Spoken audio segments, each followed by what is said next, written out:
Okay, just to follow up from yesterday's video where I talked about nervous system regulation. Now, it is important, sorry, just put this in the holder. It is important to regulate your nervous system if you're in fight flight, right? It is really important. And one of the best ways, as I've already mentioned, is to use emotional freedom technique, because what it does is it discharges the charge of emotions. So you sit there, you do the tapping, and you release the energy.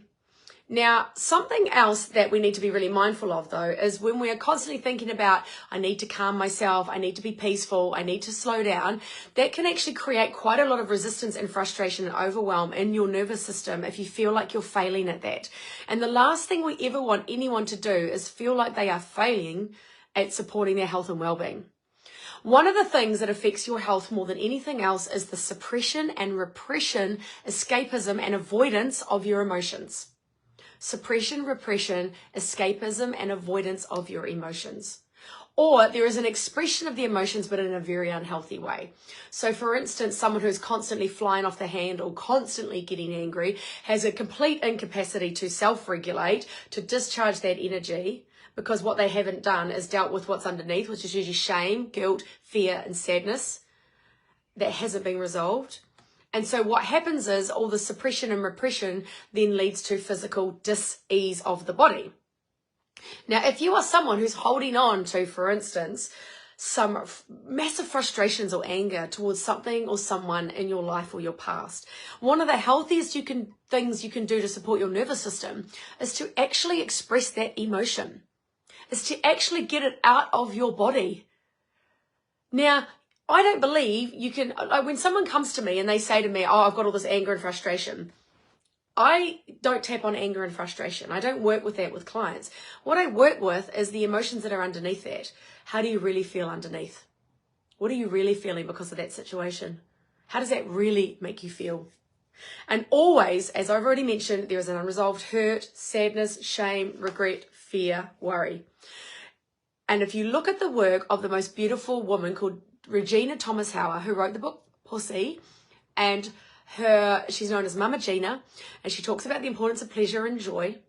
But one of the things she talks about is a process called swamping, where you put on a rubbish bag, sounds crazy, and you actively yell and scream and let out of your body all of the frustrations that you're feeling. And what happens is when you swamp, you bring out all the anger, all the frustration. You literally go like this, you stand in your fucking face and you do the movement, you do the visceral movement, and you get that shit out of your body. Because one of the things that is a real problem for women is the good girl syndrome. And the good girl syndrome is keeping you stuck in nervous system overload. And there is the archetype of the warrioress or the huntress, and she is fierce and she is noble and she fights for what she wants. And that is an energy that many women need to express and get out of their bodies. Sometimes the best thing you can actually do is tell someone to fuck off, get out, enough, no, set a boundary. These are the sort of things that support your nervous system. Because when you're constantly suppressing your truth, repressing your truth, holding back, trying to bury it down, trying to meditate your way, which is just a whole lot of spiritual bypassing out of internal unmet needs of rage, then no amount of you sitting there is actually acknowledging how you truly feel. And so whilst, yesterday's video was all about how can we balance the nervous system by bringing in calm, sometimes what we really need to do is discharge first and foremost the most predominant emotion that is sitting in your nervous system before you can even come to a place where you can sit and meditate. So if you're feeling constant frustration, if you're feeling constantly angry and annoyed at something or someone, this is affecting your nervous system. And the best thing you can do is get it out. Honestly, go and try swamping, put a rubbish bag on, go and stand out on the field or bloody in the middle of the gardens at Hagley Park, or get a pillow, like this is the other thing she talks about, get a pillow and scream into it, because women are not meant to be repressing our emotions.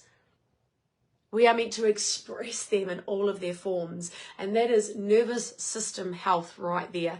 Get it out of your body.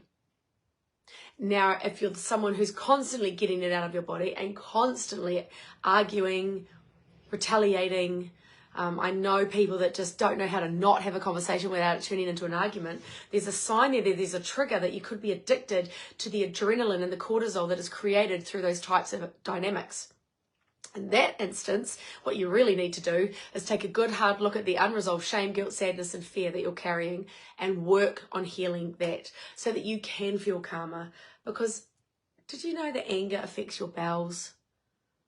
Anything to do with not being able to stomach something, feeling angry, feeling bitter. Bitterness is all about the pancreas.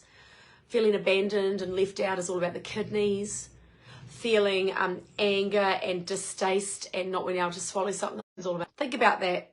What is it that you need to express more than suppress?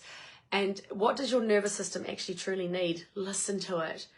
And if it's to say what you wish you could have said in the past to someone, say it as if they're sitting right in front of you now. You did this to me, la la la, and get it out. And you would be amazed what happens after that. And what comes after that is usually the tears and the grief and the release of the bigger emotions. So give that a go and see how you go. Have a wonderful day, and we'll talk to you soon. Mwah. See you later.